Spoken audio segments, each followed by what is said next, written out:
¿Qué tal? Nosotros les vamos a hablar acerca de las teorías económicas. El equipo está conformado por Ana Laura Pérez, Fernando Mota, Javier Cuautle, Carlos Cabildo y Etienne Abad. Empezaré con la teoría del mercantilismo. Está desarrollada durante el siglo XV, XVII y la primera mitad del siglo XVIII. Fue acuñada por Víctor Rachetti, marqués de Quesada, en 1763 y fue propulsada por Adam Smith en 1776. En cuanto a los agentes económicos, es el conjunto de ideas económicas que se consideran en la prosperidad de una nación o estado dependiente del capital que puede tener. En cuanto al precio, el Estado adquiere un papel primordial en el desarrollo de la riqueza nacional, al adoptar políticas proteccionistas y en particular estableciendo barreras arancelarias a medidas de apoyo a la exportación. En cuanto a la producción, los pensadores mercantilistas preconizan el desarrollo económico por medio del enriquecimiento de las naciones gracias al comercio exterior, lo que permite encontrar salida a los excedentes de la producción. El capital, que está representado por los metales preciosos que el Estado tiene en su poder, se incrementa sobre todo mediante una balanza comercial positiva con otras naciones, o lo que es lo mismo, que las exportaciones sean superiores a las importaciones. En cuanto a clases sociales, son la aristocracia y la burguesía. Son las dos clases sociales fundamentales constitutivas de la dinámica social, a las que habría que agregar una nueva clase emergente que sería la fisocracia, que surge como una reacción de tipo intelectual a la común concepción de la vida, intervencionista del pensamiento mercantil.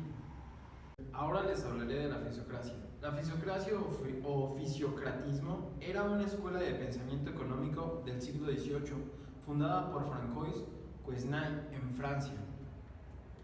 Afirma que la existencia de una ley natural, por lo cual el buen funcionamiento del sistema económico estaría asegurado sin intervención del Estado.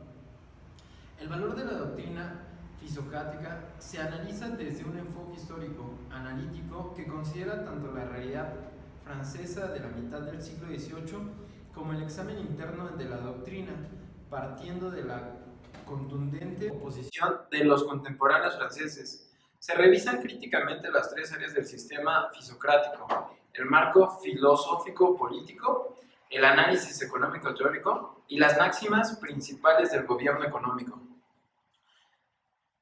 Fisocracia es un sistema económico que se basa en la existencia de una ley natural del mercado, afirmando que si no hubiera intervención del gobierno, este funcionaría a la perfección. Me tocó hablar sobre Keynes. El autor básicamente es John Maynard Keynes, que plasma en su obra Teoría General del Empleo, el Interés y el Dinero, pues su teoría, ¿no?, en 1936, como respuesta a la crisis financiera o a la Gran Depresión que hubo en 1929. Aquí lo que plasma, lo que trata de dar a conocer Keynes es que el mercado no se regula por sí mismo, necesita la intervención del Estado, y él propone varias políticas, que son las políticas de fomento del trabajo, redistribución de ingresos, los subsidios y seguros de desempleo. Surgió por la Gran Depresión que hubo en la bolsa de Estados Unidos y parte también de la Primera Guerra Mundial de 1920. Propuso varias soluciones. Una es que el Estado debe ser regulador de la economía y que el Estado debe intervenir para ofrecer garantía de depósitos, seguros de desempleo y subsidios. Él decía que si hay desempleo, el gobierno está obligado a crear puestos de trabajo. El nivel de empleo está determinado por la producción y la producción está estimulada por la capacidad de compra y de servicios. Para Keynes no hay una fuerza automática que garantice el juego entre producción, consumo y empleo. Básicamente, garantizar el empleo garantiza el consumo. Ahora les voy a hablar sobre el neoliberalismo o monetarismo. Este se da a finales o a mediados de la década de los 70, terminando con la teoría de Keynes. Como inflaciones aceleradas y cambios bruscos en los precios del petróleo fueron el principal detonador que hacía que la teoría de Keynes no fuera tan eficiente como lo fue en sus 5 años. Esto condujo a la primera gran recesión de los países desarrollados durante la segunda mitad del siglo XX. A partir de esto se redujo la participación del Estado en la economía, privatizándose pues, empresas estatales, y al mismo tiempo se contrajo el gasto público, lo que trajo consigo la reducción en programas de apoyo social y se impulsó al comercio internacional. Debido a las altas inflaciones que enfrentaban los países desarrollados, se adoptaron medidas antiinflacionarias que provocaron un aumento a las tasas de interés. Por ello, los países que estaban o que están en vías de desarrollo o subdesarrollados mantenían deudas con los países más ricos, aumentaron sus crisis. Para ayudarlos a salir de esta crisis, los países pues, que tenían más o desarrollados les exigieron adoptar regímenes neoliberales, en los cuales el costo social de las reformas sería pasajero, y una vez recuperado el ritmo de crecimiento se lograría reducir la pobreza y la desigualdad. Es así como se implementó el neoliberalismo en gran parte de América Latina. Soy Carlos Cabildo y yo voy a hablar sobre la teoría marxista. En 1840, siendo su mayor expositor y fundador Karl Marx, los marxistas centraron su interés en las fuerzas de producción que ubican la familia como medio de reproducción de las fuerzas de trabajo.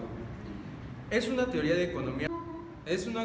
economía heterodoxa que considera que el valor de un bien o servicio está determinado por la cantidad de trabajo socialmente necesario para producirlo, en lugar de por la utilidad que le encuentre el propietario.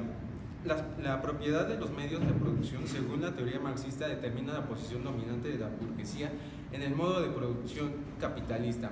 Bajo el capitalismo, los medios de producción son propiedad privada del capitalista, es decir, un medio de explorar el trabajo asalariado. Marx descansa sobre la idea según la cual el dinero es la mercancía especial. Se considera aquí que Marx proporciona argumentos para considerar el dinero como una condición de la existencia. Marx descansa sobre la idea según la cual el dinero es una mecánica especial. Se sostiene aquí que Marx proporciona argumentos para considerar el dinero como una condición de la existencia de las mercancías sin que ella misma lo sea. El dinero se presenta entonces como unidad de cuenta, dinero ideal, y medio de compra, dinero real.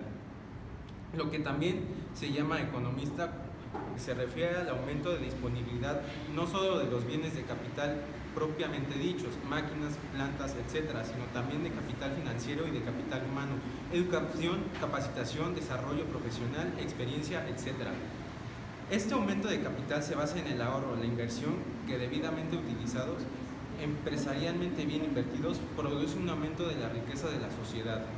El marxismo considera que las clases usuarias aparecen en las sociedades como división social del trabajo. No todo el mundo trabaja de la misma manera ni se relaciona del mismo modo con las fuerzas productivas. Con la aparición de la propiedad privada, la sociedad se divide en dos grandes grupos o clases: la de las personas que poseen propiedades privadas, que son dueñas de medios de producción, tierras, fábricas, etc., y las de aquellas personas que no son dueñas de dichos medios y solo disponen de las fuerzas de trabajo para sobrevivir. Bueno, voy a empezar a hablar respecto a la teoría de Ricardo. David Ricardo nace en 1793 y muere en 1823. Esto sucede en Londres. Como tal, él habla sobre los agentes económicos, la economía clásica.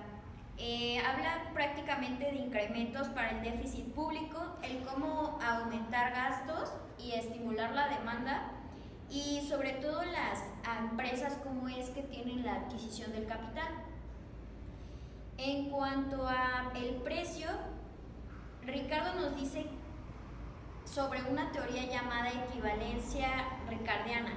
Esto es decir que los precios se ajustan de manera natural dependiendo del alza o baja, y esto incluye los salarios para que los mercados logren su equilibrio.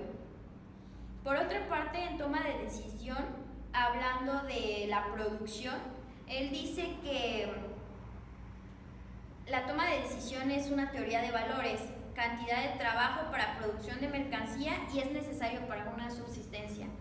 La política monetaria es ineficaz, la política fiscal es ineficaz, es lo que él dice.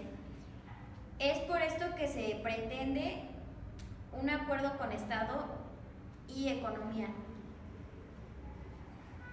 Por último, en la parte de crisis dice que una de las ventajas es que son comparativas con los comercios exteriores de cada país, es decir, que uno se debe especializar en lo que tiene un alza como productores. Por ejemplo, en México, que tenemos el aguacate, tenemos que aprovechar este tipo de fruto que tenemos para exportaciones. Y por último, él habla respecto a las clases sociales. Él menciona que los trabajadores también pueden ser terratenientes o empresarios. Ahora voy a hablar de Smith. Él nace en 1759. Él, básicamente como agente económico, dice que hay temas como la división de un trabajo, y su clásico ejemplo es respecto a la fabricación, el origen y el uso de dinero, también los precios y los bienes, pero sobre todo la parte de la fluctuación. Él habla básicamente de metales. En esta parte nos dice que el precio, todas las cosas pueden servir para muchos usos, es decir, que podemos buscar diversificar diferentes productos primarios. Por otra parte, en cuanto a producción, dice que tiene una teoría de crecimiento al desarrollo económico, la cual contribuye el interés central de su análisis en la riqueza de las naciones. Y bueno, básicamente dice que la inversión, como debería de ser, es que sea invisible, por lo que Adam Smith dice que la riqueza de las naciones es una ilustración de cómo la ley de la oferta y la demanda. Y dice que hay tres clases sociales: es la clase de los terratenientes y la clase capitalista.